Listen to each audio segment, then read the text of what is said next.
গল্পকথন by Kallol চ্যানেলে আপনারা শুনছেন হুমায়ুন আহমেদের লেখা কুহু রানী। আজ তৃতীয় পর্ব। রাত অনেক। মোফাজ্জল করিম উঠানে ইজি চেয়ার পেতে শুয়ে আছেন। বারান্দায় হারিকেন রাখা, হারিকেনে তেল নেই, দপদপ করছে, যে কোনো মুহূর্তে নিভে যাবে। মোফাজ্জল করিমের গায়ে চাদর, কুয়াশা পড়ে চাদর ভেজা ভেজা হয়ে আছে। তিনি তাকিয়ে আছেন পুকুর পাড়ের গাছগুলোর দিকে। গাছগুলোর ফাঁক দিয়ে পুকুরের পানি দেখা যায়। চাঁদের আলোয় পুকুরের পানি চকচক করছে। জ্যোৎস্না মাঝে মাঝেই বলতো, মনে হয় এটা পুকুর না, অন্য কিছু। মোফাজ্জল করিম বলতেন, অন্য কিছুটা কি? মাটির নিচে কেউ ঘর করেছে, সেই ঘরের চালা, টিনের চালা, টিনের চালার চকমকামি। গর্ভাবস্থার শেষ দিকে জ্যোৎস্না উল্টোপাল্টা কথা বলতো। মাটির নিচে কেউ ঘর করবে কেন, আর চকমকামি বা কেমন শব্দ? অনেক রাত পর্যন্ত এই ইজি চেয়ারে সে শুয়ে থাকত।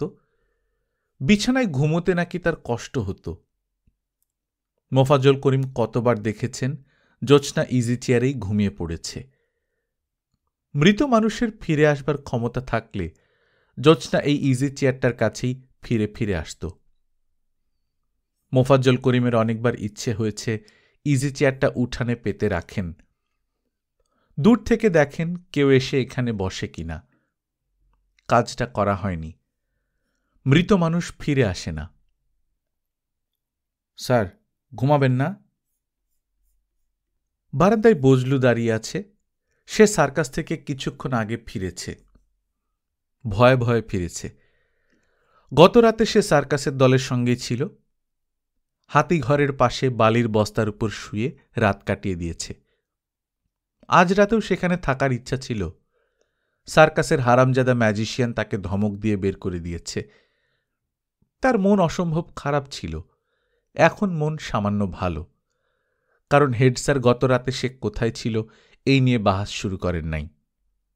মোফাজ্জল করিম বললেন, আমার একটু দেরি হবে, তুই শুয়ে পড়। বজলু বলল, আপনার কি শরীর খারাপ? না। মাথা ব্যথা? সামান্য। মাথা বানায় দিমু? হাত ধোয়া আছে? হাত ধোয়া থাকলে দে।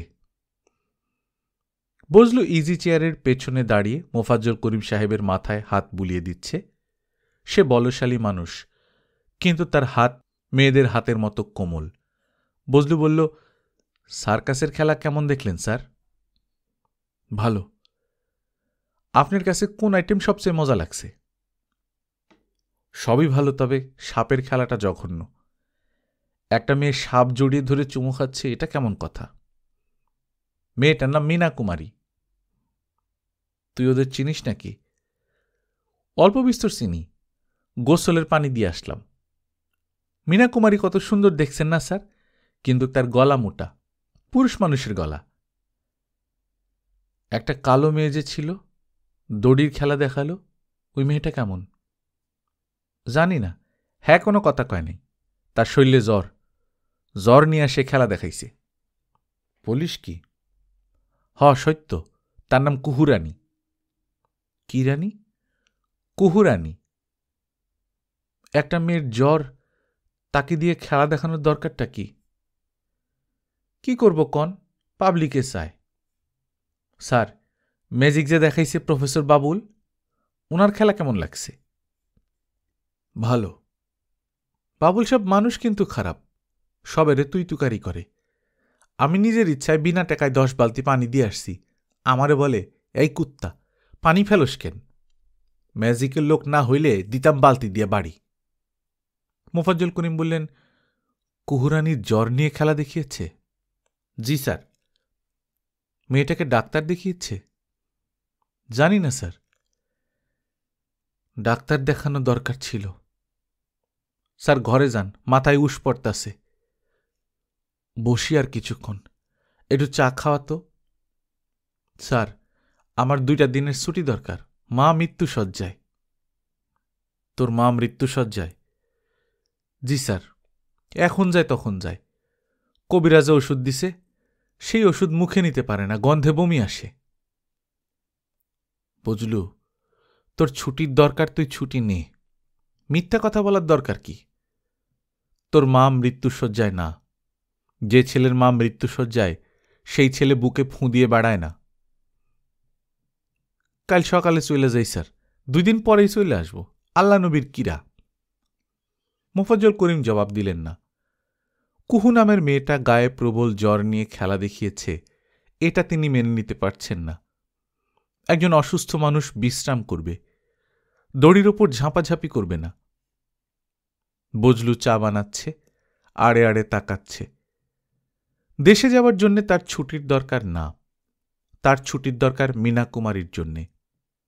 মীনা কুমারীর চিঠি দিয়ে তাকে কোথায় যেন পাঠাবে। বজলু চায়ের কাপ মোফাজ্জল করিমের হাতে দিতে দিতে বলল, স্যার, আপনার বিবেচনায় সবচাইতে ডেঞ্জারাস খেলা কোনটা? শব্দটা ডেঞ্জারাস না, ডেঞ্জারাস। জি স্যার, বুঝছি। আপনার বিবেচনায় কোনটা? সেইভাবে চিন্তা করিনি। আমার বিবেচনায় আগুন খাওয়ার খেলা। আগুন খাওয়ার খেলা আছে নাকি? প্রথমেই ছিল তো আগুন খাওয়ার খেলা। প্রফেসর বাবুল আগুন খাইল, দেখেন নাই? মোফাজ্জল করিম প্রশ্নের জবাব না দিয়ে হঠাৎ করেই বললেন, কাল একবার খোঁজ নিয়ে আসিস তো, মেয়েটার জ্বর কমল কিনা, কুহুরানির। বজলু বলল, এখন যাই, খবর নিয়ে আসি। এখন যাবি? রাত হয়ে গেছে না? বজলু বলল, কি কন রাত হইছে? এরা কেউ 2-3টার আগে ঘুমায় না। আমি যাবার খবর নিয়ে চলে আসব। বজলু হন্তদন্ত হয়ে বেরিয়ে গেল, রাতে আর ফিরল না। মোফাজ্জল করিম বারান্দায় রাখা ইজি চেয়ারে বসে অপেক্ষা করতে লাগলেন। অপেক্ষা করতে করতেই ফজরের আজান শুনলেন। ম্যানেজার মোহাম্মদ ইয়াকুব প্রচণ্ড রাগ নিয়ে হাসি মুখে বসে আছে। সে রাগ দেখাতে পারছে না, কারণ তার সামনে নয়াপাড়ার অতি বিশিষ্ট এক মানুষ বসে আছেন। মানুষটার নাম এমদাদ খন্দকার। বিরাট পয়সাওয়ালা মানুষ। নিজের টাকা একটা মসজিদ করেছেন, হাফিজিয়া মাদ্রাসা করেছেন। তিনি তার মায়ের নামে একটা মেয়েদের স্কুল করবেন, এরকম শোনা যাচ্ছে। এই অঞ্চলে এমদাদ খন্দকারের নাম টাকা খন্দকার। তার বড় মেয়ের বিয়েতে হাতি এনেছিলেন সুসং দুর্গাপুর থেকে। বিয়েতে বরযাত্রী যারা এসেছিল তাদের প্রত্যেককে একটা করে হাত ঘড়ি উপহার দিয়েছিলেন। ঘড়ি দেবার ঘটনার পর কিছুদিন তাকে ঘড়ি খন্দকার ডাকা হতো। এখন আগের নামে ডাকা হচ্ছে টাকা খন্দকার। তার প্রধান পরিচয় টাকায়, ঘড়িতে না। টাকা খন্দকার রুগ্ন মানুষ, তিনি কুঁজো হয়ে বসে আছেন। মাঝে মাঝে কাশছেন। তার পরনের লুঙ্গি, লুঙ্গির ওপর সিল্কের ফতুয়া। লুঙ্গি ফতুয়া সিল্কের হলেও কাঁধে সাধারণ হাঁটুরেদের গামছা। তার পোশাক আশাক দেখে বিরাট টাকাওয়ালা মানুষ এরকম মনে হচ্ছে না। তিনি একের পর এক পান খেয়ে যাচ্ছেন, মুখ বেয়ে পানের রস পড়ছে। টাকা খন্দকার তার কাঁধে রাখা গামছা দিয়ে পানের রস মুছছেন। এ জাতীয় মানুষ কখনো একা চলাফেরা করে না, সঙ্গে চরণদার রাখে। বেশিরভাগ কথা চরণদাররাই বলে। টাকা খন্দকারের চরণদারের নাম বরকত। বরকত মধ্যবয়স্ক মানুষ, অতি বিনয়ী এবং অতি ঘোড়েল। বরকতের কথাবার্তায় কোনো অস্পষ্টতা নাই, বরং অতিরিক্ত স্পষ্ট। ইয়াকুব বলল, আমিও অপারগ, আমার মালিকের নিষেধ আছে। সার্কাসের কোনো মেয়ে সার্কাসের এরিয়ার বাইরে যাবে না। মালিক যখন শুনবেন একটা মেয়ে তাঁবুর বাইরে রাত কাটিয়েছে, আমার চাকরি চলে যাবে। আমি বাল বাচ্চা নিয়ে না খেয়ে মরব। দল তো আমার না, দল আমার মালিকের। আমি হুকুমের গোলাম। বরকত মাথা দোলাতে দোলাতে বলল, খন্দকার সাহেব থাকতে আপনি না খায়া মরবেন, এটা কেমন কথা? ওনার সামনে এরকম কথা বলাও বেয়াদবি। উনি বেয়াদবি পছন্দ করেন না। আমি কোনো বেয়াদবি করতেছি না, সত্যি কথা বলছি। বরকত বলল, যুদ্ধের বাজারে সত্য কথা বলা ঠিক না। ইয়াকুব বলল, যুদ্ধের বাজার মানে? কিসের যুদ্ধ? বরকত বলল, এই যে আপনার সঙ্গে আমার যুদ্ধ, কথার যুদ্ধ। সব যুদ্ধের বড় যুদ্ধ কথার যুদ্ধ। যুদ্ধ বন্ধ করেন, কি বলতেছি মন দিয়া শুনেন। খন্দকার সাহেব আপনার সার্কাস দেখে খুশি হয়েছেন। উনি সার্কাসের সবেরে মিষ্টি খাওয়ার জন্য ৩,০০০ টাকা দিয়েছেন। টাকা পান নাই? জি, টাকা পেয়েছি, শুক্রিয়া। সার্কাসের কালো মেয়েটা, তার নাম যেন কি? কুহুরানি। কুহুরানি। কুহুরানির খেলা খন্দকার সাহেবের মনে ধরেছে। উনি কুহুরানিরে নিজের বাড়িতে নিয়ে গল্প গুজব করতে চান। খন্দকার সাহেবের পান খাওয়ার অভ্যাস। অন্যরেও পান খাওয়াইতে তিনি পছন্দ করেন। তার খায়েশ কুহুরানিরে নিজে হাতে বানায় ১ খিলি মিষ্টি পান খাওয়াবেন। এইটাতে আপনার অসুবিধা কি? কুহুরানির শরীর খারাপ, প্রচণ্ড জ্বর। বরকত হতাশ গলায় বলল, এই তো উল্টাপাল্টা কথা শুরু করলেন। একটু আগে বলছেন মালিকের নিষেধ, কোনো মেয়ে তাঁবুর বাইরে যাবে না। এখন বলতেছেন কুহুরানির জ্বর। জ্বর না থাকলে তারে বাইরে যাইতে দিতেন? ইয়াকুব উত্তর দিল না। এই মুহূর্তে তার মুখে কোনো জবাব আসছে না। বরকতের সঙ্গে কথায় পারা সম্ভব হবে এরকম মনে হচ্ছে না। এই গভীর পানির মাছ না, অতলের মাছ। টাকা খন্দকার মুখ থেকে পানির পিক মুছতে মুছতে বলল, বরকত, অনেক বাহাস হয়েছে, আর ভাল লাগতেছে না, চলো উঠি। বরকত বলল, এতক্ষণ যখন বসেছি আর একটু বসি। মেয়েটার জ্বর, না দেখে যাওয়া ঠিক না। জ্বর বেশি হলে চিকিৎসাপাতির ব্যবস্থা নিতে হবে। ইনারা আমাদের মেহমান, ইনাদের বিপদ মানে আমাদেরও বিপদ। টাকা খন্দকার সঙ্গে সঙ্গে বললেন, তাইলে বসি, জ্বরটা দেখেই যাই।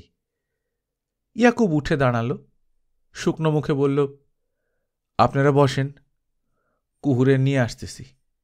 সঙ্গে থার্মোমিটার আনব, জ্বর মাপবেন। বরকত বলল, থার্মোমিটার লাগবে না, খন্দকার সাহেবের হাতেই থার্মোমিটার। বেশি দেরি করবেন না, খন্দকার সাহেব অধিক রাত্রি জাগরণ করেন না, ডাক্তারের নিষেধ আছে। দেরি হবে না। ইয়াকুবের ফিরতে দেরি হল, বেশ দেরি।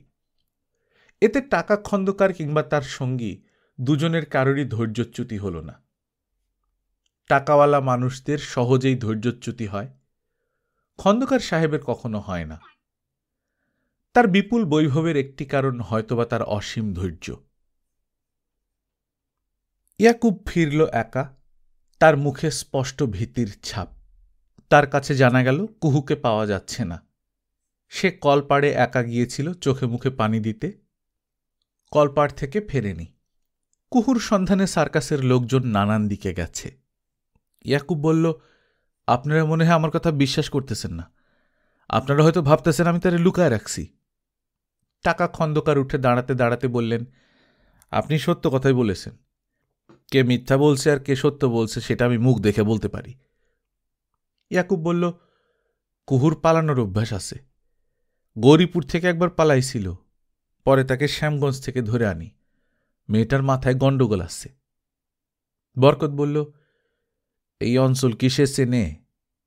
ইয়াকুব বলল, জি না। বরকত বলল, পালায়ে বেশি দূর যাওয়া সম্ভব না। সার্কাসের মেয়েরে কেউ যে লুকায় রাখবে সেটাও না। রেল স্টেশনের দিকে লোক পাঠান, আমরাও খোঁজ খবর নিব। ইয়াকুব বলল, মীনা কুমারী বলে একটা মেয়ে আছে আমাদের দলে, গান জানে, নাইসও জানে। তাকে কি দিব আপনাদের সঙ্গে? গলা মোটা কিন্তু সুরে গায়। মীনা কুমারী কোনজন? সাপ নিয়ে যে খেলা দেখায়। টাকা খন্দকার না সূচক মাথা নাড়লেন। ইয়াকুবের দিকে ফিরে বললেন, কুহুমে এটারে নিয়ে দুশ্চিন্তার কিছু নাই। তারে খুঁজে বের করা কয়েক ঘন্টার মামলা। বিষয়টা দেখতেছি। কুহুরানি একটা পুকুর পাড়ে বসে আছে। পুকুর পাড়ে লম্বা লম্বা ঘাস, পানিতে ঘাসের কিরিকিরি ছায়া পড়েছে, তাকিয়ে থাকতে ভালো লাগছে। কুহুর মাথার উপর নারকেল গাছ। নারকেল গাছটা খুব উঁচু না, তারপরও গাছ ভর্তি নারকেল। কুহু পুকুরের পানিতে ডান পাটা ডুবিয়েই ঝট করে তুলে ফেলল। পানি বরফের চেয়েও ঠান্ডা। সে বুঝতে পারছে তার গায়ে জ্বর। জ্বর কি খুব বেশি বেশি হওয়ার সম্ভাবনা আছে। জ্বর বেশি হলে পানি ঠান্ডা লাগে। উত্তর দিক থেকে বাতাস আসছে, বাতাসও ঠান্ডা। সার্কাসের দলে ফিরে গিয়ে গায়ের একটা চাদর নিয়ে এলে হতো। সে আকাশের দিকে তাকাল। আকাশে তারা ঝিকমিক করছে, চাঁদ নেই। আশ্চর্য ব্যাপার, চাঁদ ছাড়াই চারদিক আলো হয়ে আছে। কুহু উঠে দাঁড়াল। সে কোন দিকে যাবে বুঝতে পারছে না। সে পালিয়ে যাচ্ছে কিনা এটাও বুঝতে পারছে না। পালিয়ে সে কোথায় যাবে? তার শাড়ির আঁচলে একটা 500 টাকার নোট আর কয়েকটা 100 টাকার নোট আছে। এই টাকায় ট্রেনের টিকিট হবে। ট্রেনের টিকিট কেটে উঠে পড়া। ট্রেন চলছে তো চলছেই, আর থামাথামি নেই। বাকি জীবন পার হয়ে যাবে ট্রেনে। তার ছোটবেলাটা কেটেছে ট্রেনে। সে আর তার বাবা। বাবা ট্রেনে থালা বাজিয়ে ভিক্ষা করতেন। তার থালার বাজনা ছিল অসাধারণ। আঙুল দিয়ে ঝড়ের মতো তুলতে পারতেন। তার বাজনা শুনে লোকজন যখন মুগ্ধ, তখন তিনি শুরু করতেন তার ভিক্ষার বক্তৃতা। বাজনা যত সুন্দর, বক্তৃতা ততই কুৎসিত। চলন্ত ট্রেনের যাত্রীগণ, আসসালাম। আমি একজন অসহায় নাদান মানুষ। আমি আমার এই ছোট্ট মেয়েটারে নিয়ে আপনাদের পাক দরবারে হাজির হয়েছি। মাতৃহারা এই শিশু ক্ষুধার যন্ত্রণায় কাতর। আজ সারাদিনে বাপ বেটির কোনো খাওয়া জুটে নাই। রিজিকের মালিক আল্লাহ পাক, আপনারা ওনার উসিলা। যে থালা এতক্ষণ বাজনা বেজেছে সেটা এখন হয়েছে ভিক্ষাপাত্র। বাজনা সবাই শুনেছে, কিন্তু ভিক্ষা কেউ দিচ্ছে না। এক কামরা থেকে আরেক কামরা, আবার থালার বাজনা, আবার সেই বক্তৃতা। একটা শব্দ এদিক ওদিক না। চলন্ত ট্রেনের যাত্রীগণ, আসসালাম। আমি একজন অসহায় নাদান মানুষ। আমি আমার এই ছোট্ট মেয়েটারে নিয়ে আপনাদের পাক দরবারে। কুহুরানী পুকুর পাড় থেকে উঠে দাঁড়াল। তার মাথায় তার বাবার বক্তৃতা বাজছে। নাকে ফুলের গন্ধ আসছে। সে হাঁটতে শুরু করেছে। যেদিক থেকে ফুলের গন্ধ আসছে সেদিকে। কচু বনের ভেতর দিয়ে রাস্তা, সামনে বাঁশ ঝোপ। কোথাও কোনো জনমানুষ্যই নেই। রাত এমন বেশি কিছু না। লোকজন গেল কোথায়? শিয়াল ডাকছে। অনেকদিন পর শিয়ালের ডাক শোনা গেল। কুহুরানী কিছুক্ষণ দাঁড়িয়ে শিয়ালের ডাক শুনল। এদিক ওদিক তাকিয়ে 2 হাত মুখের কাছে ধরে শিয়ালের মতো শব্দ করল। বাহ, মজা তো। তার ডাক শুনেই হয়তো শিয়ালরা ডাক থামিয়ে দিয়েছে। সে আবার হাঁটা শুরু করল। সে হাঁটছে এলোমেলো ভঙ্গিতে। তাকে সার্কাসের তাঁবু থেকে দূরে যেতে হবে, এই বোধটা তার আছে। কাউকে পেলে সে স্টেশনে যাওয়ার পথ জিজ্ঞেস করে নিতে পারত। যাকে জিজ্ঞেস করত সে নিশ্চয়ই বলতো, এত রাতে স্টেশনে কি, কই যাইবেন? সে বলতো, কোনোখানে যাব না, ট্রেনে উঠে বসে থাকব, ভিক্ষা করব। চলন্ত ট্রেনের যাত্রীগণ, আসসালাম। আমি একজন অসহায় নাদান মানুষ। কুহুরানীর ভিক্ষা করা শেষ হল জয়নাল চাচার সঙ্গে পরিচয় হওয়ার পর। তিনি সার্কাসের খেলা দেখাতেন। একটা লোহার রিংয়ের ভেতর শরীরটা ঢুকিয়ে পেঁচিয়ে ফেলা। তার খেলা দেখলে মনে হতো তার শরীরে হাড্ডি বলে কিছু নেই। শরীরটা রাবারের শরীর। এই শরীর তিনি যে কোনোভাবে বাঁকাতে পারতেন। কুহু খেলা শিখেছিল তার কাছে। তিনি তার প্রথম ওস্তাদ এবং শেষ ওস্তাদ। প্রথম দিন লোহার রিংয়ের উপর কুহুকে এক পায়ে দাঁড় করিয়ে দিয়ে বললেন, শরীর নিয়ে চিন্তা করবি না, মনে মনে চিন্তা কর তোর শরীর বেলা কিছু নাই, তোর শরীরটা বাতাস। যখন সত্যই চিন্তা করবি তোর শরীর বাতাস, তখন খেলা শিখবি, তার আগে না। শরীর হইল শরীর, শরীর কি বাতাস হয়? চিন্তা করলেই হয়।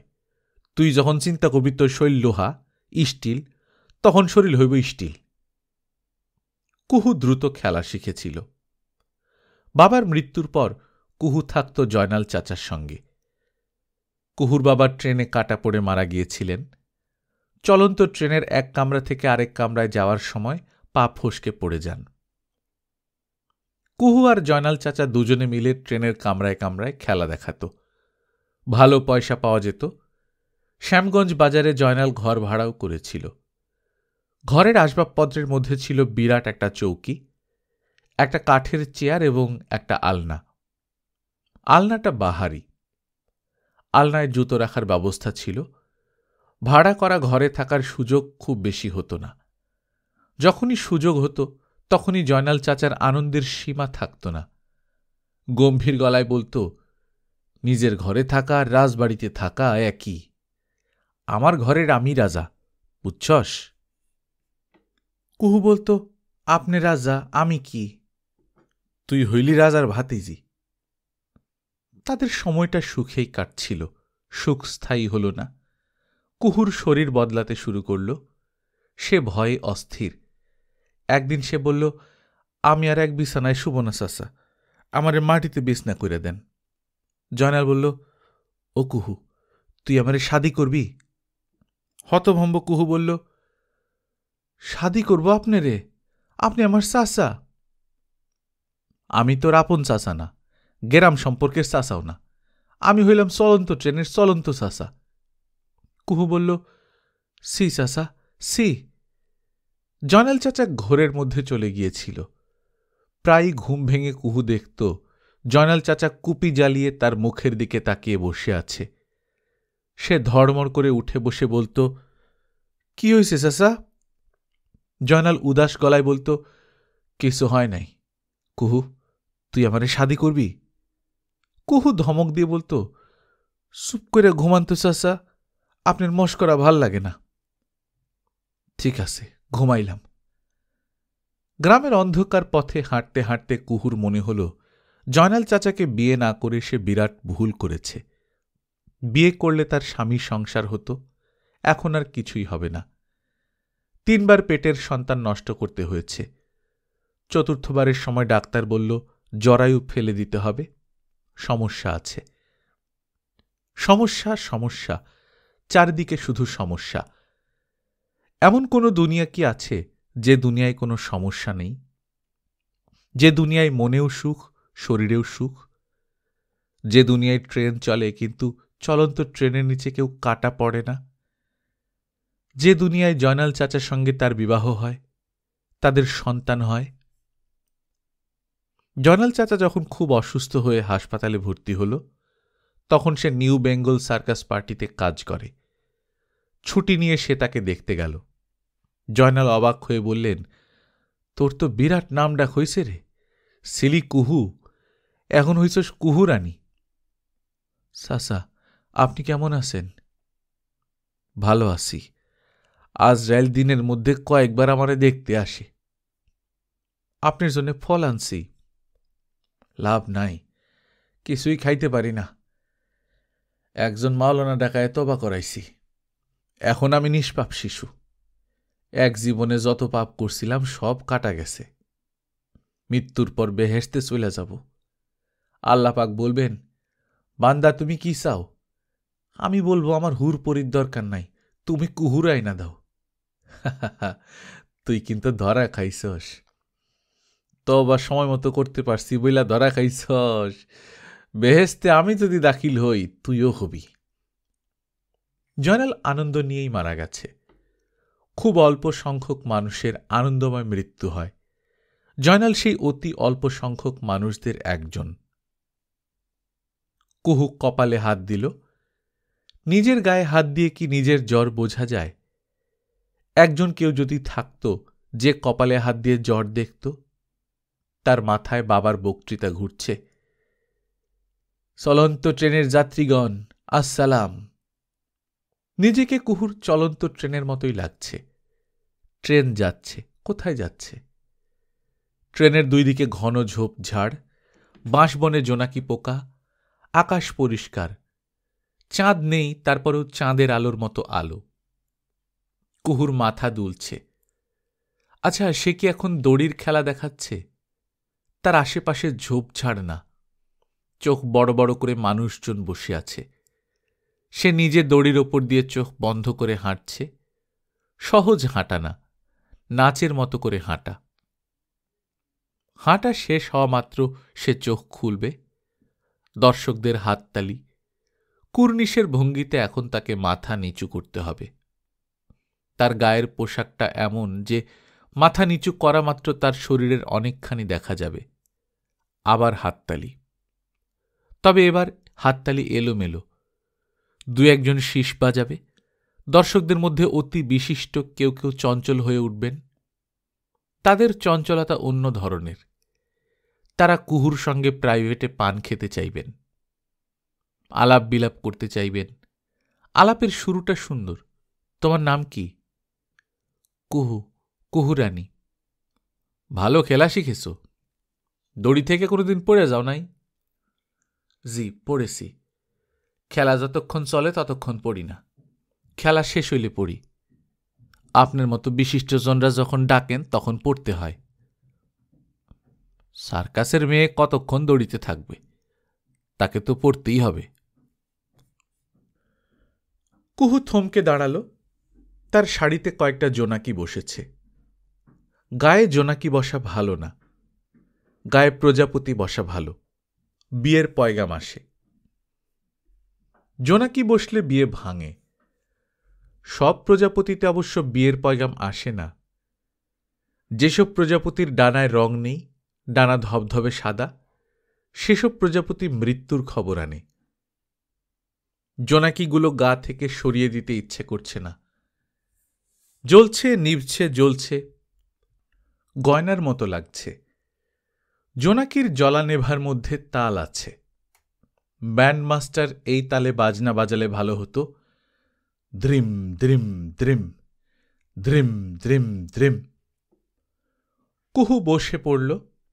ব্যান্ডমাস্টারের বাজনা মাথার ভেতর বাজছে। মাথা তুলে রাখা যাচ্ছে না। কে যেন এইদিকে আসছে।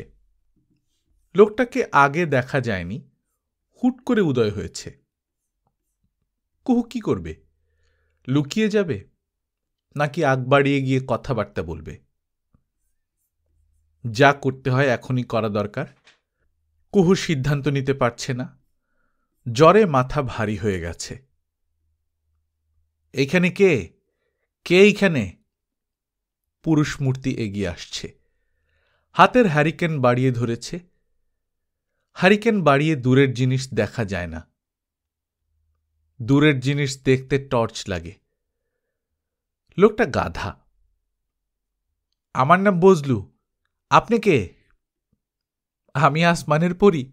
হি হি। বজলু প্রায় দৌড়ে কাছে চলে এলো। আনন্দ এবং উত্তেজনায় সে কাঁপছে। কুহুরানী না? আমি কুহু। আমার খুঁজে বাইর হইছ? সবেই বাইর হইছে। আপনি এত দূর চলে আসছেন, মাশাল্লাহ। বজলু, তুমি ফেরত যাও। ম্যানেজারে বলবা আমারে খুঁজা পাও নাই। আমি পলাইতেছি, বলতে পারবা না? আপনি বললে পারব। কুহু বজলুর হাত ধরল। আনন্দে বজলুর দম বন্ধ হবার মতো অবস্থা হল। বজলু, শোনো, আমি তোমার সাথে ধর্ম ভয় পাতাইলাম। ভাই বোনেরে দেখব না? অবশ্যই দেখব। এখন তুমি আমারে বলো, এই রাস্তা বরাবর আমি যদি হাঁটা দিই কোনখানে যাব? পাকা সড়কে গিয়ে উঠবেন। সড়ক কত দূর? দূর আছে। সড়কে গিয়া যদি উঠি বাস পাব না। হাত তুললে বাস থামব না? জি, থামব। আমি রওনা দিলাম সড়ক বরাবর। দোয়া রাখবা। আমি সঙ্গে আসি? কোনো প্রয়োজন নাই। তুমি ম্যানেজার সাহেবরে বলবা আমার কোনো সন্ধান পাও নাই, বলতে পারবা না? পারব। আচ্ছা, তাইলে হাঁটা দাও। ভাই আগে যাইব, তারপর বইন। এই নাও 100টা টাকা নাও। টাকা লাগবো না। আরে নেও নেও, বইন বাইরে দিতেছে। বজলুর টাকা নিয়ে দৌড়াতে শুরু করল। কুহুরানী কিছুক্ষণ অপেক্ষা করে যে রাস্তায় তার যাবার কথা তার উল্টো দিকে হাঁটা দিল। সে নিশ্চিত বজলু ম্যানেজারকে নিয়ে আসতে গেছে। কুহু হাঁটছে। অতি দ্রুত তাকে যেতে হবে। রাতের অন্ধকারে যত দূর যাওয়া যায়। মানুষ অন্ধকার ভয় পায়। আবার এই অন্ধকারী মানুষকে রক্ষা করে। কি আশ্চর্য! বজলু ম্যানেজার ইয়াকুবকে নিয়ে এসেছে। ইয়াকুবের হাতে 5 ব্যাটারির টর্চ। ইয়াকুব থমথমে গলায় বলল, তোমার সঙ্গে শেষ দেখা হয়েছে এইখানে? বজলু বলল, জি স্যার, সাতিম গাছটা দেখতেছেন না? সাতিম গাছের নিচে দাঁড়ায়ছিল। সে কোন দিকে যাবে বলেছে? এই দিকে স্যার, পাকা সড়কের দিকে। চলেন হাঁটা দিই, দেরি কইরা লাভ নাই। ইয়াকুব বলল, কুহুরে তুমি চিনো না, আমি চিনি।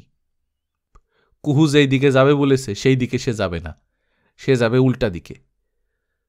সে তোমার সঙ্গে ধর্ম ভয় পাতিয়েছে না?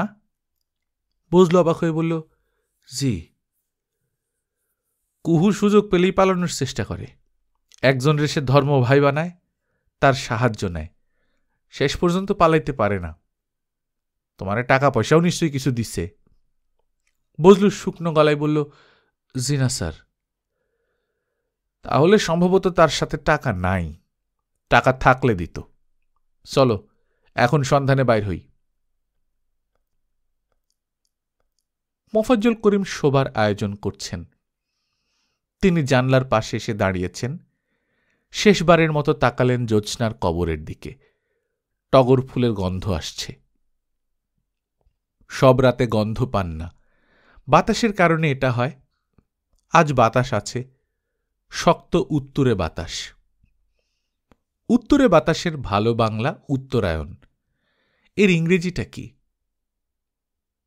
প্রতি রাতে তিনি 3টা ইংরেজি শব্দ শেখেন। আজ বাদ পড়েছে। এশার নামাজও কাজা হয়েছে। মোফাজ্জল করিম হঠাৎ লক্ষ্য করলেন জ্যোৎস্নার কবরের পশ্চিম পাশের ফাঁকা জায়গাটায় কে যেন বসে আছে। শাড়ি পরা একটা মেয়ে মাটিতে হাত রেখে মাথা দোলাচ্ছে। মেয়েটা কে? জ্যোৎস্না না তো? বজলু যেমন দেখা পায় সেরকম। বাচ্চা একটা ছেলের হাত ধরে ঘোমটা মাথায় একটা মেয়ে কবরের চারপাশে হাঁটে। এই কি সেই মেয়ে? মোফাজ্জল করিম বজলুকে ডাকলেন। বজলু সাড়া দিল না। তাকে ছুটি দেয়া হয়েছে। সকালবেলা তার বাড়ি চলে যাওয়ার কথা। সে হয়তো রাতেই চলে গেছে। বজলু, বজলু, বজলু আসো। বজলু জবাব দিল না। বসে থাকা মেয়েটা উঠে দাঁড়াল। মোফাজ্জল করিম বললেন, তুমি কে? এই তুমি কে? মোফাজ্জল করিমের বুক ধকধক করছে। তিনি কি চোখে ভুল দেখছেন? যে মেয়েটা দাঁড়িয়ে আছে সে অবশ্যই জ্যোৎস্না, এতে কোনো সন্দেহ নেই। এক্ষুনি সে হয়তো বাতাসে মিলিয়ে যাবে। বজলু তাই বলতো। ঘোমটা পরা বউ মতো একজন বাচ্চা একটা ছেলের হাত ধরে হাঁটে, কে কে বলে চিৎকার করলেই মিলিয়ে যায়। জ্যোৎস্না এগিয়ে আসছে তার জানলার দিকে। কার্তিক মাসের কুয়াশার ভেতর দিয়ে এগিয়ে আসছে নারী মূর্তি। কাছেই কোথাও পাখির ডানা ঝাপটানোর শব্দ। টগর ফুলের গন্ধ তীব্র হয়েছে। মোফাজ্জল করিম বললেন, কে? নারী মূর্তি থমকে দাঁড়িয়ে বলল, পানি খাব। তুমি কে? পিয়াস লাগছে, পানি খাব। তুমি সার্কাসের মেয়ে না? এখানে কি করো? পানি খাব। তোমার নাম কুহুরানী? হ। আসো ঘরে আসো, পানি খাও। না। মেয়েটা আবার বসে পড়েছে, ঘাসের উপর হাত বোলাচ্ছে। তার মাথাও সামান্য দুলছে, মনে হচ্ছে সে মাটিতে শুয়ে পড়বে। মোফাজ্জল করিম গলা উঁচিয়ে ডাকলেন, বজলু, বজলু। বজলু বাড়িতে নেই, সে রাতেই রওনা হয়েছে। তার ঘর খালি, তোষক সুন্দর করে গোটানো। মোফাজ্জল করিম কুহুকে বজলুর বিছানায় শুইয়েছেন, গায়ে কম্বল টেনে দিয়েছেন। মেয়েটা তারপরেও কাঁপছে শীতে, জ্বরে তার গা পুড়ে যাচ্ছে। সে বারবার পানি খেতে চাচ্ছিল। পানি ভর্তি গ্লাস দেওয়ার পর কিছুই খেতে পারল না, 2 চুমুক দিয়েই নেতিয়ে পড়ল। মেয়েটার মাথায় পানি ঢালা দরকার, ডাক্তারকে খবর দেয়া দরকার। সার্কাসের লোকজন কি জানে মেয়েটা কোথায়? তাদেরও খবর দেয়া দরকার। মেয়েটা খুব সম্ভবত একা বেড়াতে বের হয়েছিল, পথ হারিয়ে এখানে চলে এসেছে। কুহুরানি বিড়বিড় করে বলল, জয়নাল চাচা, আপনার ঠান্ডা হাত আমার কপালে রাখেন। মেয়েটা জ্বরের ঘোরে ভুল বকতে শুরু করেছে। জ্বর আর বাড়তে দেয়া যাবে না, মাথায় পানি ঢালতে হবে।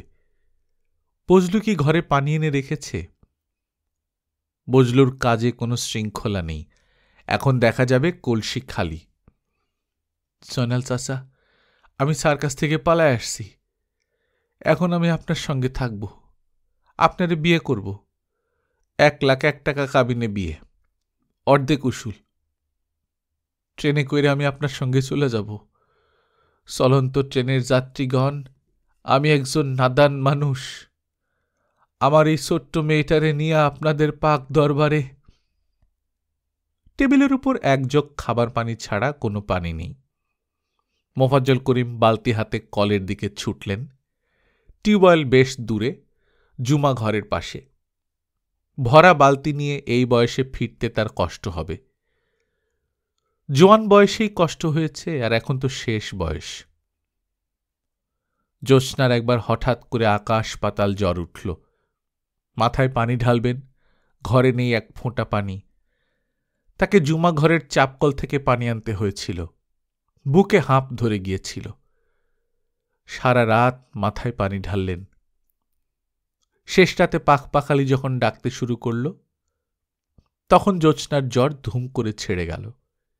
সে বিছানায় উঠে বসে বলল, চায়ের মধ্যে পাউরুটি ভেজায় খাবো, ক্ষুধা লাগছে। তিনি স্টেশনের টি স্টল থেকে নিজেই পাউরুটি এনেছিলেন।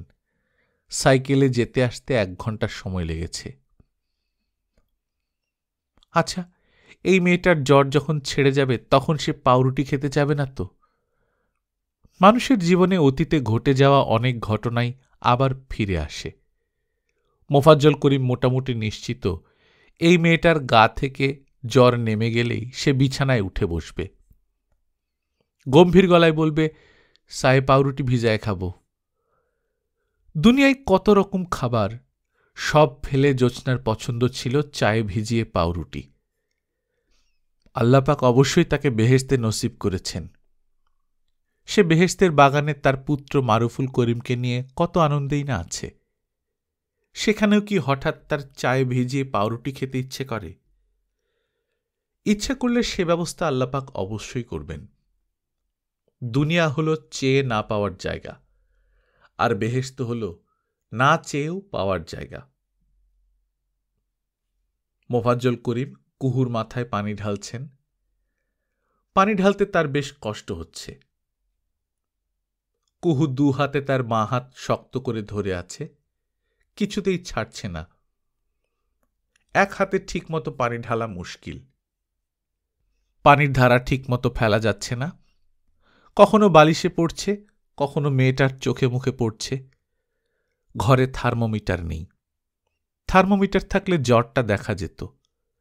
কাল সকালেই থার্মোমিটার কিনে আনতে হবে।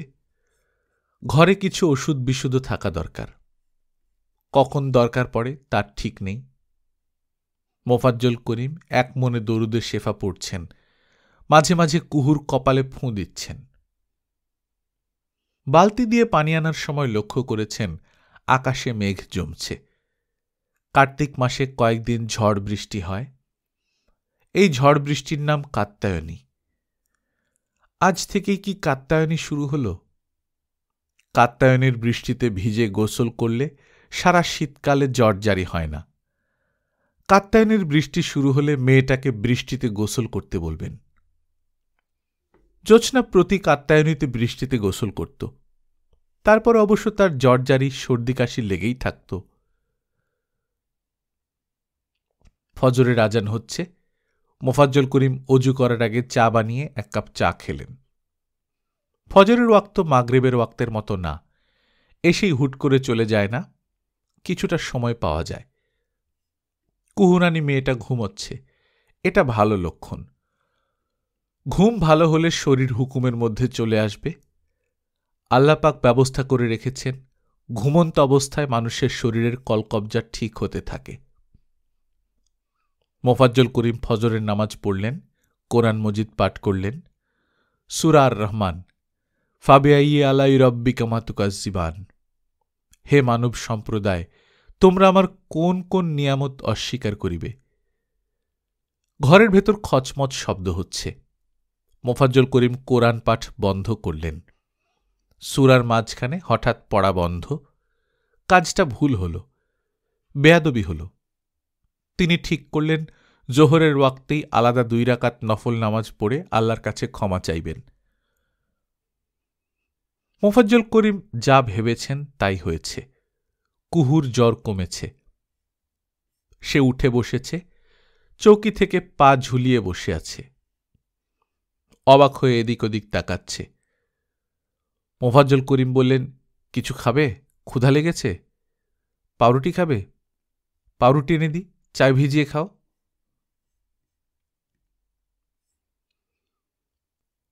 গল্পকথন বাই কল্লোল চ্যানেলে আপনারা শুনছেন হুমায়ুন আহমেদের লেখা কুহুরানী। আজ 3য় পর্ব। আমরা নিয়মিত গল্প পাঠ করে শোনাচ্ছি। আপনারা যারা প্রথমবার মতো শুনছেন কাইন্ডলি সাবস্ক্রাইব করে নেবেন। গল্প পাঠ ভালো লাগলে বন্ধুদের সঙ্গে শেয়ার করবেন। নিজে ভালো থাকবেন, আশেপাশের লোকজনকে ভালো রাখবেন। টাটা।